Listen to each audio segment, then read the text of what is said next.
Il était une fois un homme nommé Yacoub.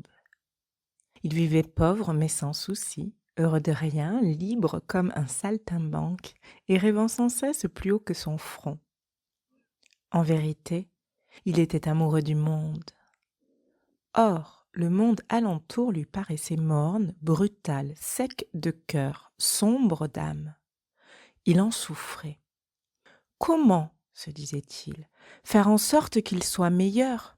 Comment emmener à la bonté ces tristes vivants qui vont et viennent sans un regard pour leurs semblables? Il ruminait ces questions par les rues de Prague, sa ville, errant et saluant les gens qui ne lui répondaient pas. Or, un matin, comme il traversait une place ensoleillée, une idée lui vint.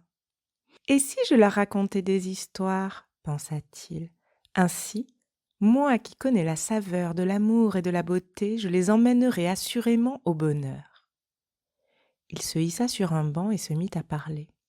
Des vieillards, des femmes étonnées, des enfants firent halte un moment pour l'écouter, puis se détournèrent de lui et poursuivirent leur route. Yacoub, estimant qu'il ne pouvait changer le monde en un jour, ne se découragea pas. Le lendemain, il revint en ce même lieu et à nouveau lança au vent, à voix puissante, les plus émouvantes paroles de son cœur. De nouvelles gens s'arrêtèrent pour l'écouter, mais en plus petit nombre que la veille. Certains rirent de lui. Quelqu'un le traita même de fou, mais il ne voulut pas l'entendre. « Les paroles que je sème germeront, se dit-il. Un jour, elles entreront dans les esprits et les éveilleront. Je dois parler, parler encore. » Il s'obstina donc et, jour après jour, vint sur la grande place de Prague parler au monde, conter merveilles, offrir à ses pareils l'amour qu'il se sentait. Mais les curieux se firent rares, disparurent, et bientôt, il ne parla plus que pour les nuages, le vent et les silhouettes pressées qui lui lançaient à peine un coup d'œil étonné en passant. Pourtant, il ne renonça pas. Il découvrit qu'il ne savait et ne désirait rien faire d'autre que conter ces histoires illuminantes, même si elles n'intéressaient personne. Il se mit à les dire les yeux fermés, pour le seul bonheur de les entendre sans se soucier d'être écouté.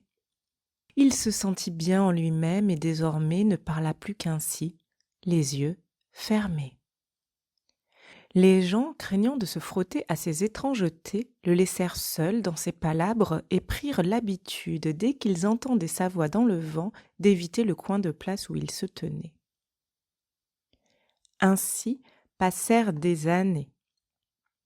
Or, un soir d'hiver, comme il disait un conte prodigieux dans le crépuscule indifférent, il sentit que quelqu'un le tirait par la manche. Il ouvrit les yeux et vit un enfant.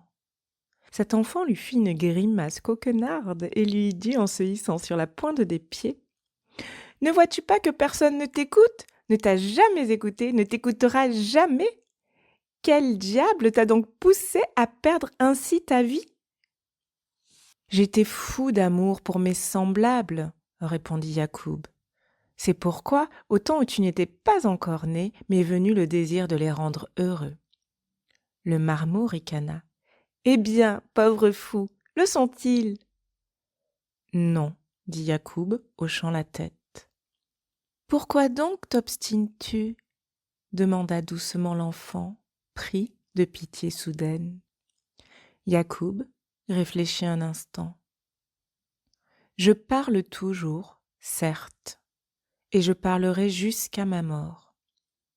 Autrefois, c'était pour changer le monde. » Il se tut, puis son regard s'illumina. Il dit encore : « Aujourd'hui, c'est pour que le monde, lui, ne me change pas. »